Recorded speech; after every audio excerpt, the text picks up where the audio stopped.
ಬೆಳಗಾವಿ ಬೀಮ್ಸ್ನಲ್ಲಿ ಕೈ ಕೊಟ್ಟಿದೆ ವಿದ್ಯುತ್. ಈ ಹಿನ್ನೆಲೆ 20 ನಿಮಿಷಗಳ ಕಾಲ ಬೀಮ್ಸ್ ಆಸ್ಪತ್ರೆಯ ತುರ್ತು ಚಿಕಿತ್ಸಾ ಘಟಕ ಕೂಡ ಪರದಾಡುವಂತ ಪರಿಸ್ಥಿತಿ ನಿರ್ಮಾಣ ಆಯಿತು.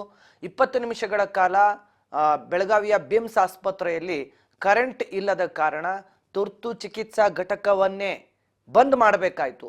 ಐಸಿಯುನಲ್ಲಿ ರೋಗಿಗಳಿದ್ರು. ಮೊಬೈಲ್ ಟಾರ್ಚ್ ಅನ್ನು ಹಿಡಿದು ಐಸಿಯುನ ರೋಗಿಗಳಿಗೆ ಚಿಕಿತ್ಸೆಯನ್ನು ಕೊಡಬೇಕಾದ ಪರಿಸ್ಥಿತಿ ನಿರ್ಮಾಣ ಆಗಿತ್ತು. ವಿಷ ಕುಡಿದು ಬಂದಿದ್ದಂತ ರೋಗಿಗೆ ಮೊಬೈಲ್ ಟಾರ್ಚ್ ಹಿಡಿದು ಚಿಕಿತ್ಸೆಯನ್ನು ಐಸಿಯುನಲ್ಲಿ ಕೊಡಲಾಯಿತು. ಕರೆಂಟ್ ಹೋಗಿದ್ದರ ಪರಿಣಾಮ ಇದು ಬೀಮ್ಸ್ ಆಸ್ಪತ್ರೆಯ ಕರಾಳ ಮುಖ. ಈಗಾಗಲೇ ಹಲವು ಬಾರಿ ಬೀಮ್ಸ್ ಆಸ್ಪತ್ರೆಯ ಕರ್ಮಕಾಂಡ ನೀವು ನೋಡಿದ್ದೀರಿ. ಯಾವ ರೀತಿ ಅವ್ಯವಸ್ಥೆಯಿಂದ ಅಲ್ಲಿ ಸಾವನ್ನಪ್ತಾ ಇದ್ದಾರೆ ಜನರು ಅಂತ ಹೇಳಿ. ಬೀಮ್ಸ್ ಆಸ್ಪತ್ರೆಯಲ್ಲಿ ಹಲವಾರು ರೋಗಿಗಳು ಆಸ್ಪತ್ರೆಯ ಬೇಜವಾಬ್ದಾರಿಗೆ ಸಾವನ್ನಪ್ಪಿರುವಂಥದ್ದು ಸುಮಾರು ಬಾರಿ ಗಮನಿಸಿದೆ. ಈಗಲೂ ಕೂಡ ಇಂಥ ಪರಿಸ್ಥಿತಿ ನೋಡಿ. ಐಸಿಯುನಲ್ಲಿ ಕರೆಂಟ್ ಇಲ್ಲ ಅಂತೇಳಿ ಮೊಬೈಲ್ ಟಾರ್ಚ್ ಹಾಕ್ಕೊಂಡು ಪೇಷಂಟನ್ನು ಟ್ರೀಟ್ ಮಾಡ್ತಾ ಇದ್ದಾರೆ. ಐಸಿಯುನಲ್ಲಿ ಟ್ರೀಟ್ ಮಾಡ್ತಕ್ಕಂಥ ಪೇಷಂಟ್ನ ಈ ರೀತಿ ಟ್ರೀಟ್ ಮಾಡಿದ್ರೆ ಹೇಗೆ?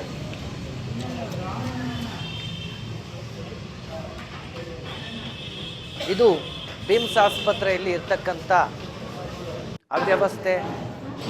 ಮಾನ್ಯ ಆರೋಗ್ಯ ಸಚಿವರೇ ದಿನೇಶ್ ಗುಂಡೂರಾವ್ ಅವರೇ, ಸ್ವಲ್ಪನಾದರೂ ನಿಮಗೆ ಆ ಒಂದು ಇಲಾಖೆಯ ಜವಾಬ್ದಾರಿ ಇದ್ರೆ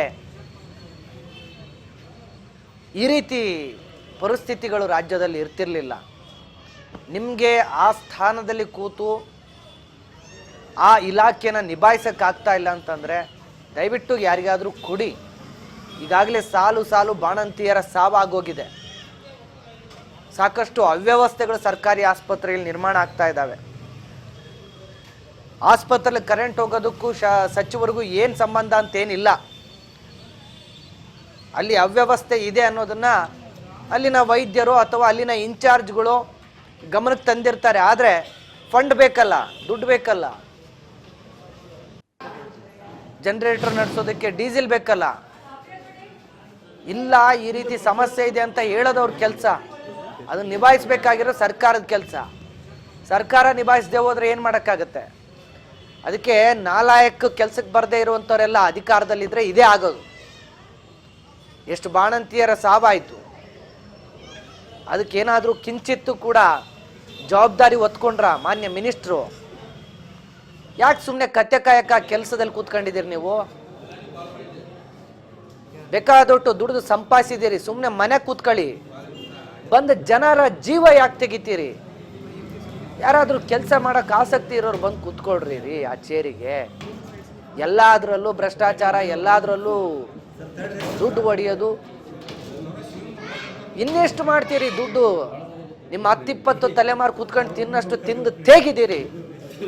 ಬಡವರು ಜೀವ ತೆಗಿಯಕ್ಕೆ ಯಾಕ್ರಿ ಬರ್ತೀರಿ? ಸಾಕ್ರಿ, ನೀವು ಮಾಡ್ಕೊಂಡಿರೋ ದುಡ್ಡು ಸಾಕು. ಇನ್ನು ಜನಕ್ಕೆ ಒಳ್ಳೆ ಕೆಲಸ ಮಾಡೋರು ಯಾರಾದರೂ ಬನ್ನಿ. ಐಸಿಯುನಲ್ಲಿ ಕರೆಂಟ್ ಇಲ್ಲ ಅಂತಂದ್ರೆ ಏನ್ರಿ ಇದು ಕರ್ಮ? ಐಸಿಯು ವಾರ್ಡ್ ಏನ್ರಿ ಅದು? ಇನ್ನೆಷ್ಟು ಜನ ಸಾಯ್ಬೇಕು? ಯಾರಾದರೂ ಆಕ್ಸಿಜನ್ ಅಲ್ಲಿ ಇದ್ರೆ ಅವ್ರ ಪರಿಸ್ಥಿತಿ ಏನಲ್ಲಿ? ಈ ಬಗ್ಗೆ ಹೆಚ್ಚಿನ ಡೀಟೇಲ್ಸ್ ಅನ್ನ ಪಡ್ಕೊಳ್ತಾ ಹೋಗ್ತೀನಿ. ನನ್ನ ಸಹೋದ್ಯೋಗಿ ಮಂಜುನಾಥ್ ಈಗ ನಮ್ಮ ಜೊತೆ ಬೆಳಗಾವಿಯ ಪ್ರತಿನಿಧಿ ಫೋನ್ ಸಂಪರ್ಕದಲ್ಲಿ ಇದ್ದಾರೆ. ಮಂಜುನಾಥ್, ಏನ್ರಿ ಇದು ಬೀಮ್ಸ್ ಆಸ್ಪತ್ರೆ ಯಾಕ್ರಿ ಸುಮ್ಮನೆ ಓಪನ್ ಮಾಡ್ಕೊಂಡಿದ್ದಾರೆ ಇವರು? ಬಂದ್ ಮಾಡ್ಕೊಂಡಾದ್ರು ಅತ್ತಾಗ ಹೋದ್ರೆ ಜನ ಏನೋ ಕಷ್ಟ ಬಿದ್ದು ಯಾವುದೋ ಪ್ರೈವೇಟ್ ಆಸ್ಪತ್ರೆಗಾದ್ರೂ ಹೋಗ್ತಾರೆ ಅಥವಾ ಇನ್ನೊಂದೆಲ್ಲೋ ಒಂದ್ ಕಡೆ ಹೋಗಿ ಟ್ರೀಟ್ಮೆಂಟ್ ತಗೊಳ್ತಾರೆ. ಅಲ್ಲಿ ಹೋಗಿ ಪ್ರಾಣ ಕಳ್ಕೊಬೇಕೇನ್ರಿ ಜನ? ಐಸಿಯು ವಾರ್ಡಲ್ಲಿ ಕರೆಂಟ್ ಇಲ್ಲ ಅಂತಂದ್ರೆ ನಾಚಿಕೆ ಆಗ್ಬೇಕ್ರಿ ಈ ಆರೋಗ್ಯ ಸಚಿವರಿಗೆ ಮೊದಲು. ಮಂಜುನಾಥ್ ಅವರೇ, ಏನ್ ಹೇಳ್ತಾರ್ರಿ ಅಲ್ಲಿನ ಸಿಬ್ಬಂದಿಗಳು?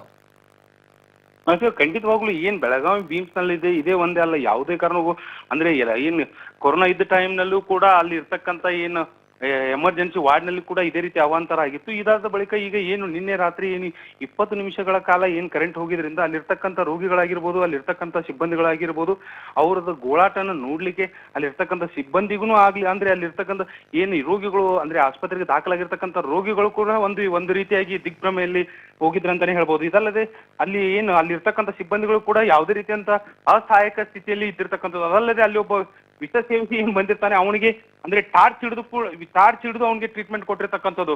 ಇದಲ್ಲದೆ ಅಲ್ಲಿ ಇರ್ತಕ್ಕಂಥ ಏನು ಭೀಮ್ಸೇನ ಡೈರೆಕ್ಟರ್ ಆಗಿರ್ಬೋದು, ಅದರದ್ದು ಅದಕ್ಕೆ ಏನ್ ಬೇಕು ಅಂದ್ರೆ ಅದಕ್ಕೆ ಸಪೋರ್ಟ್ ಅಂದ್ರೆ ಈಗ ಜನರೇಟರ್ ಆಗಿರ್ಬೋದು ಅಥವಾ ಬ್ಯಾಕಪ್ ಆಗಿ ಯಾವುದೇ ರೀತಿಯಾದಂತಹ ಇನ್ಸ್ಟಾಲೇಷನ್ ಇಲ್ಲಿವರೆಗೂ ಆದ್ರೂ ಮಾಡಿಲ್ಲ.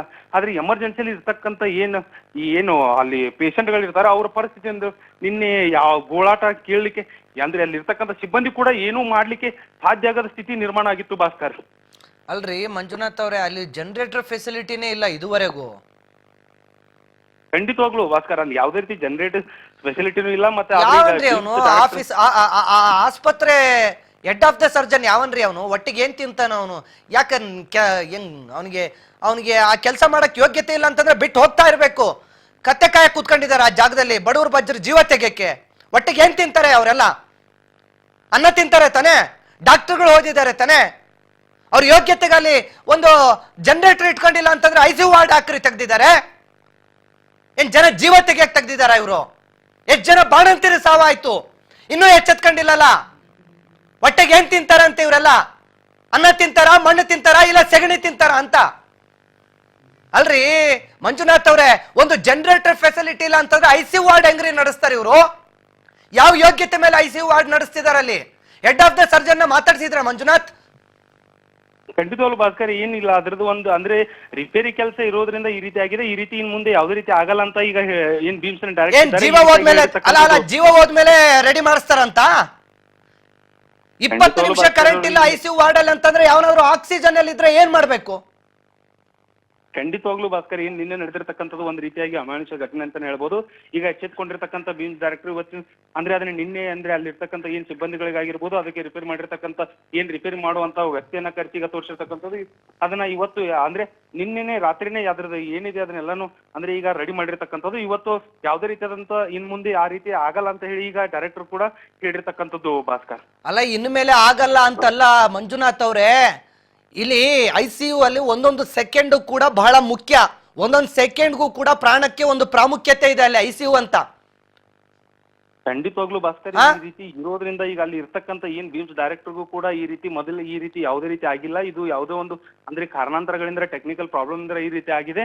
ಆದ್ರೆ ಇನ್ ಮುಂದೆ ಈ ರೀತಿ ಆಗಲ್ಲ ಅಂತ ಹೇಳಿ ಅದೇ 20 ನಿಮಿಷಗಳ ಬಳಿಕ ಆನಂತರ ಅದನ್ನ ಎಲ್ಲಾ ರೀತಿಯನ್ನ ಸರಿಪಡಿಸುವಂತ ಕೆಲಸವನ್ನ ಮಾಡಿದ್ರು ಕೂಡ ಅಲ್ಲಿ ಇರ್ತಕ್ಕಂಥ ರೋಗಿಗಳು ಒಂದು 20 ನಿಮಿಷಗಳ ಕಾಲ ಒಂದು ದಿಗ್ಭ್ರಮೆಯಲ್ಲಿ ಇದ್ರಂತಾನೆ ಹೇಳ್ಬೋದು ಭಾಸ್ಕರ್. ಅಲ್ಲ ಅಲ್ಲಿ ICU ವಾರ್ಡ್ ಅನ್ನ ನೋಡ್ತಾ ಇದ್ರೆ ಒಂಥರ ಜನರಲ್ ವಾರ್ಡ್ ತರ ಕಾಣ್ತಾ ಇದೆ. ಅದು ICU ವಾರ್ಡ್ ತರನೇ ಇಲ್ಲ. ಅಂತ ವಾರ್ಡ್ ಅಲ್ಲಿ ಕರ್ಕೊಂಡು ಹೋಗಿ ಟ್ರೀಟ್ಮೆಂಟ್ ಕೊಡ್ತಾ ಇದ್ದಾರೆ. ಅದು ICU ವಾರ್ಡ್ ಅಂತ ಹೇಳ್ಕೊಂಡಿದ್ದಾರೆ.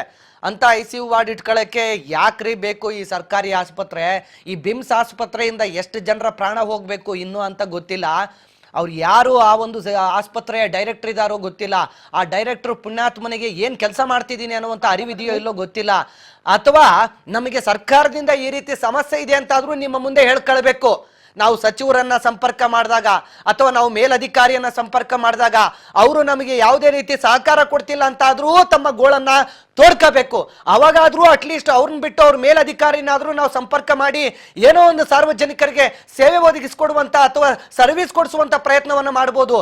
ಅವ್ರಿಗೂ ಮಾಡಕ್ಕಾಗ್ತಾ ಇಲ್ಲ, ಇನ್ನೊಬ್ರು ಕಡೆಯಿಂದನೂ ಮಾಡ್ಸಕ್ಕಾಗ್ತಾ ಇಲ್ಲ. ಏನ್ ಸಮಸ್ಯೆ ಆಗ್ತಿದೆ ಅಂತಾನೂ ಹೇಳಕ್ಕಾಗ್ತಿಲ್ಲ ಅಂತಂದ್ರೆ ನಾಲಾಯಕ್ಕು ಆ ಕುರ್ಚಿ ಕೂತ್ಕೊಳ್ಳಕ್ಕೆ ಮಂಜುನಾಥ ಅಧಿಕಾರಿ. ಖಂಡಿತವಾಗ್ಲೂ ಭಾಸ್ಕರ್, ಏನ್ ನಿನ್ನೆ ನಡೆದಿರ್ತಕ್ಕಂಥ ಘಟನೆ ಈಗ ಅಲ್ಲಿ ಇರ್ತಕ್ಕಂಥ ಸಿಬ್ಬಂದಿಗೂ ಕೂಡ ಯಾವುದೇ ರೀತಿಯಾದಂತ ಮೇಲಾಧಿಕಾರಿಗೆ ತಿಳಿಸ್ಬೇಕಾ ಅಥವಾ ತಿಳಿಸ್ಬಾರ್ದು ಅನ್ನೋ ಒಂದು ಅಂದ್ರೆ ಗೊಂದಲದಲ್ಲೇ ಇದ್ರು. ಅದಾದ ಬಳಿಕ ಅಲ್ಲಿ ಇರ್ತಕ್ಕಂಥ ಏನ್ ಅಲ್ಲಿ ಬಂದಿರ್ತಕ್ಕಂಥ ರೋಗಿಗಳು ಕೂಡ ಇದನ್ನ ಯಾವ ರೀತಿ ಅಂದ್ರೆ ಅಲ್ಲಿ ಒಂದು ರೀತಿಯಾಗಿ ನಾವು ಸಾವು ಬದುಕಿನ ನಡಿ ಒಂದು 20 ನಿಮಿಷ ಒಂದು ಹೋರಾಟ ನಡೆಸಿದಾರೆ ಅಂತ ಹೇಳ್ಬೋದು ICU ನಲ್ಲಿ. ಇದಾದ ನಂತರ ಒಂದು 20 ನಿಮಿಷದ ಬಳಿಕ ಏನಲ್ಲಿ ಇರ್ತಕ್ಕಂಥ ಅದ್ರದ್ದು ಏನ್ ಟೆಕ್ನಿಷಿಯನ್ ಇದಾನೆ ಅದನ್ನ ಬಂದು ಸರಿಪಡಿಸುವ ಕೆಲಸ ಕೂಡ ಆಗಿರ್ತಕ್ಕಂಥದ್ದು ಈಗ ಸದ್ಯ. ಆದ್ರೆ ಅಲ್ಲಿ ಭೀಮ್ಸ್ ಏನ್ ಡೈರೆಕ್ಟರ್ ಇದಾರೆ ಇದನ್ನ ಇನ್ನು ಮುಂದೆ ಈ ರೀತಿಯಾಗಿ ಅಂದ್ರೆ ಅದು ಯಾವುದೋ ಒಂದು ಟೆಕ್ನಿಕಲ್ ಪ್ರಾಬ್ಲಮ್ ಇಂದ ಆಗಿದೆ, ಇನ್ನು ಮುಂದೆ ಈ ರೀತಿ ಆಗದ ರೀತಿಯಲ್ಲಿ ನಾನು ನೋಡ್ಕೊಳ್ತೇನೆ ಅಂತ ಹೇಳಿರ್ತಕ್ಕಂಥದ್ದು. ಒಂದ್ ಕೆಲಸ ಮಾಡಿ ದಯವಿಟ್ಟು ಆ ಜನರೇಟರ್ ಏನ್ ಇವಾಗ ರೆಡಿ ಮಾಡ್ತಿದಾರಲ್ಲ ಅದ್ರ ಕಂಡೀಷನ್ ಏನಂತ ಒಂದ್ ಸ್ವಲ್ಪ ದಯವಿಟ್ಟು ತಿಳ್ಕೊಳ್ಳಿ.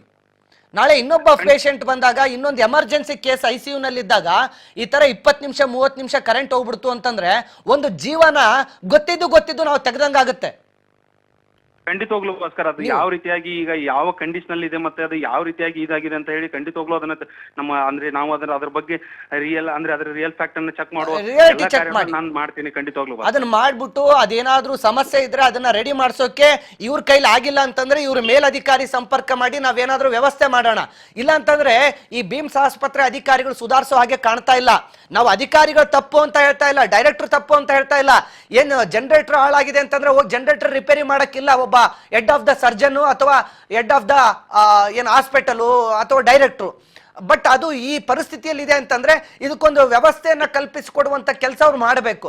ಆ ಕೆಲಸ ಮಾಡಿಲ್ಲ ಅಂತಂದ್ರೆ ಅವ್ರು ಆ ಕುರ್ಚಿಯಲ್ಲಿ ಇರಕ್ಕೆ ಇಂಥ ಒಂದು ಸ್ಥಳಗಳಲ್ಲಿ ಯೋಗ್ಯರಲ್ಲ ಅಂತ. ಯಾಕೆಂದ್ರೆ ಇದು ಪ್ರಾಣ ಉಳಿಸ್ಕೊಳಕ್ ಬರ್ತಕ್ಕಂಥ ಜಾಗ, ಅದು ಪ್ರಾಣ ತೆಗಿಯೋಕ್ ಬರೋ ನಮ್ಮ ಪ್ರಾಣ ಕಳ್ಕೊಳಕ್ ಬರಲ್ಲ ಜನ ಅಲ್ಲಿಗೆ. ಸೊ ಹೀಗಾಗಿ ಮಂಜುನಾಥ್ ಒಂದು ಅದನ್ನ ಕ್ರಾಸ್ ಚೆಕ್ ಮಾಡಿ ಜನರೇಟರ್ ಪರಿಸ್ಥಿತಿ ಹೇಗಿದೆ, ಏನ್ ಕತೆ, ಅದೇನಾದ್ರೂ ಮುಂದೆ ಕೆಲಸ ಮಾಡೋ ತರ ಇದೆಯಾ ಅಥವಾ ಹಾಳಾಗಿದೆಯಾ, ಅದಕ್ಕೇನಾದ್ರೂ ಬೇರೆ ಫೆಸಿಲಿಟೀಸ್ನ ಅರೇಂಜ್ ಮಾಡಬೇಕಾಗಿದೆಯಾ, ಅದನ್ನೆಲ್ಲ ಗಮನ ಹರಿಸಿ ಮಂಜುನಾಥ್. ನಾವು ಇನ್ ಕೇಸ್ ಅದು ಜನರೇಟರ್ ಕೆಲಸ ಮಾಡಕ್ ಯೋಗ್ಯ ಇಲ್ಲ ಅಂತಂದ್ರೆ ಏನಾದ್ರೂ ಮೇಲ್ಗಡೆ ಸಂಪರ್ಕ ಮಾಡಿ ಒಂದು ಒಳ್ಳೆ ಜನರೇಟರ್ ಅಲ್ಲಿಗೆ ಬರೋ ವ್ಯವಸ್ಥೆಯನ್ನ ಮಾಡಿಸ್ಕೊಡೋಣ ಮಂಜುನಾಥ್.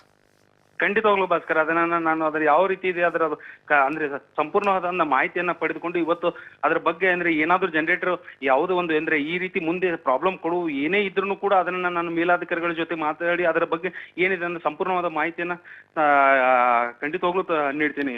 ಓಕೆ ಓಕೆ ಮಂಜುನಾಥ್, ಈಗ ಅವರು ಸೇಫ್ ಅಲ್ವಾ? ಇವರು ಯಾರು ವಿಷ ಸೇವಿಸಿ ಬಂದಿರುವಂತ ಪೇಷಂಟ್ಗೆ ಟ್ರೀಟ್ಮೆಂಟ್ ಕೊಟ್ಟಿದಾರಲ್ಲ, ಅವರು ಆರಾಮಾಗಿದ್ದಾರಲ್ಲ? ಖಂಡಿತವಾಗ್ಲೂ ಭಾಸ್ಕರ್ ಯಾವುದೇ ರೀತಿಯಾದಂತ ಪ್ರಾಣಕ್ಕೆ ಈಗ ಅಪಾಯ ಇಲ್ಲ.